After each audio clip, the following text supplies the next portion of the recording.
Saya pernah mendengar cerita dari teman saya mengenai seorang kafir memberikan air minum kepada seekor anjing. Dan seorang kafir itu masuk surga. Ini ngawur ya. Ini hadis palsu pun tidak ada seperti ini. Ini hadis riwayat temanmu tadi. Yang ada seorang wanita pezina ya, bainama kalbun biraqiyatin kada yaqtuluhu al-atash izra'athu baghiyun min baghaya bani Israil. Kata Nabi SAW, terkala seekor anjing sedang berputar-putar di suatu sumur. Anjing itu kehausan. Dia haus air di depan mata, tapi dia enggak bisa berenang, dia enggak bisa turun. Lihat air di depan mata hanya muter-muter aja. Tiba-tiba ada seorang wanita pezina, kasihan lihat anjing ini. Maka dia pun turun, dia lepaskan sepatunya, dia turun ke sumur, dia isi airnya, kemudian dia naik ke atas, kemudian dia minumkan. Fasaqathu, maka dia pun beri minum kepada anjing tersebut. Faghafarallahu laha bihi, maka Allah pun mengampuni wanita pezina ini karena amal solehnya tadi. Jadi maksud saya, ada amalan-amalan yang dibangun di atas keikhlasan yang luar biasa, kelihatannya sepele tapi merupakan sebab orang masuk surga. Ya, sebaliknya ada amalan-amalan yang kelihatannya sepele sebab orang masuk neraka. Contohnya kata Nabi sallallahu alaihi wasallam ya, dakhalat imra'atun finnar, dakhalat imra'atun nara fi hirratin habasatha. La hiya at'amatha wa la hiya tarakatha ta'kulu min khashashil ard. Seorang wanita masuk neraka jahanam gara-gara seekor kucing. Tidak dikasih makan, dikekang tidak dikasih makan dan tidak dibiarkan cari makan sendiri. Hatta mata, sampai kucingnya mati. Hari ini masuk neraka. Dan para ulama telah menjelaskan, Ibnu Qayyim rahimahullah dan yang lainnya, bahwasanya wanita tadi karena keikhlasannya dia memberikan minum kepada seekor anjing. Tadi bukan orang kafir, tapi orang yang beriman cuma pelaku dosa besar. Maka dia pun dimaafkan oleh Allah Subhanahu wa taala. Allah memaafkan. Kita kan punya akidah bahwasanya masalah dosa besar tahta masyiatillah. Kata Allah, semua dosa besar di bawah kehendak Allah. Kata Allah, innallaha la yaghfiru ayyushraka bih. Allah tidak mengampuni dosa kesyirikan, wa yaghfiru ma duna dzalika liman yasha. Dan Allah mengampuni dosa selain apa? Kesyirikan. Oleh karenanya dosa besar apapun, kalau ada orang meninggal dalam kondisi dosa besar, tidak boleh kita vonis pasti masuk neraka. Karena setiap dosa besar di bawah kehendak Allah. Insya'a adzabahu wa insya'a ghafara lahu. Bisa jadi Allah azab, bisa jadi Allah ampuni. Dan pasti ada pelaku dosa besar yang Allah ampuni. Dan pasti ada pelaku dosa besar yang Allah tidak ampuni. Pasti ada pelaku dosa besar yang Allah ampuni dan pasti ada dosa besar yang pelaku dosa besar yang Allah tidak ampuni. Karena wa yaghfiru ma duna dzalika liman yasha. Dan Allah mengampuni dosa selain kesyirikan bagi yang Allah kehendaki. Oleh karena kalau orang yang meninggal dunia dalam kondisi bermaksiat, lagi mencuri, tahu-tahu mati.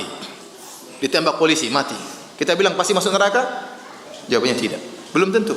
Kita bilang kalau Allah berkehendak Allah ampuni, kalau berkehendak Allah masukkan surga. Kalaupun dia masuk neraka tidak kekal karena dia belum kafir. Tapi memvonis dia masuk neraka pun enggak boleh. Karena dia tidak melakukan kekufuran. Ada orang merampok, tahu-tahu membegal, tahu-tahu dikumpul sama masyarakat, dipukulin sampai mati ya. Kasihan. Ya sudah tewas ya. Dia jahat maka dibalas dengan kejahatan. Dia mati, akhirnya kita belum tentu dia masuk neraka jahanam. Karena setiap pelaku dosa besar tergantung kehendak Allah Subhanahu wa taala. Ada orang berzina tahu-tahu mati. Ada. Lagi berzina. Ini saya dapat cerita benar kenyataan orang lagi berzina tahu mati. Ya. Lagi berzina mati.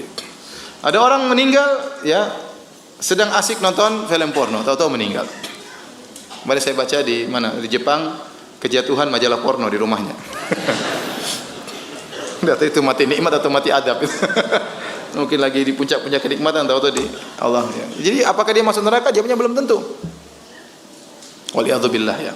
Belum tentu, itu semua dia bawa kehendak Allah Subhanahu wa taala. Nah, apalagi orang pelaku zina ini sudah melakukan kebaikan.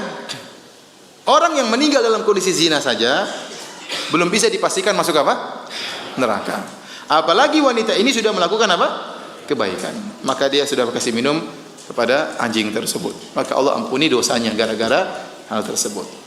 Sebenarnya Allah menjelaskan bahwasanya yang buat dia diampuni sebenarnya bukan masalah memberi kepada anjing tersebut, tapi keikhlasan yang ada dalam hatinya. Karena waktu itu tidak ada orang yang lihat. Ya. Dia tolong anjing tersebut dengan agak susah turun ke sumur, itu pekerjaan perempuan susah.